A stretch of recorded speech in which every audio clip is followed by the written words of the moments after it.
Қайырлы күн достар, сіздермен Аяжан, менің каналыма қош келдіңіздер.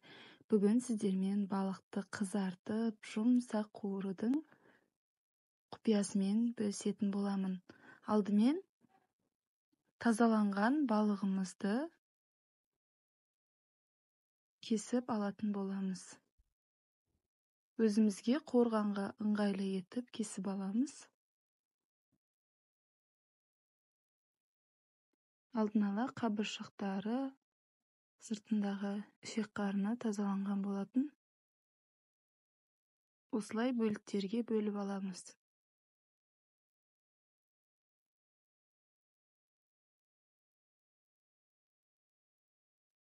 Рецепт ұнаған жағдайда каналға тіркеліп, лайк басуды ұмытпаңыздар.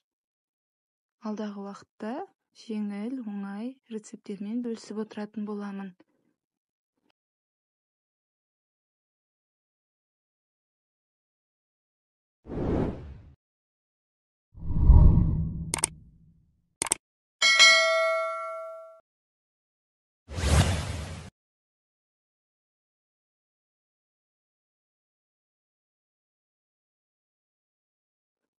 Барлығын бөліп, таза суға жуып алып келдік.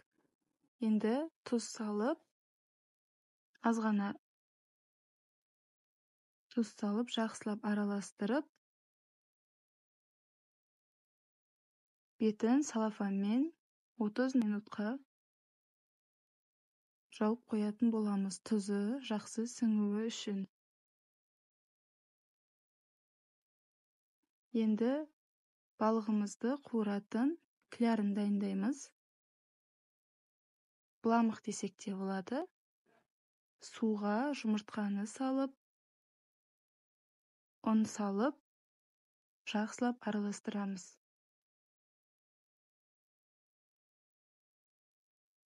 Мөлшерін описание бөлімінен көре аласыздар. Жақсылап араластырып, бір келке етіп вилканың көмегімен араластырамыз. Қызып тұрған майымызға, бұламығымызға балығымызды батырып алып,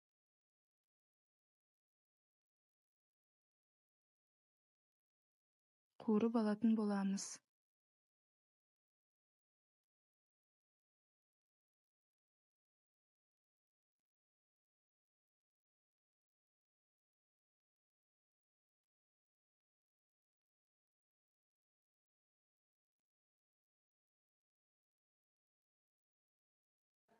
Орташа отта екі жағын қызартып, жақсылап қуырып аламыз.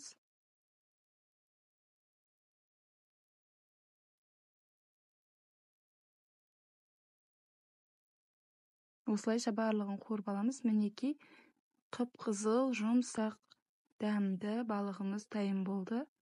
Баршаңызға ас болсын.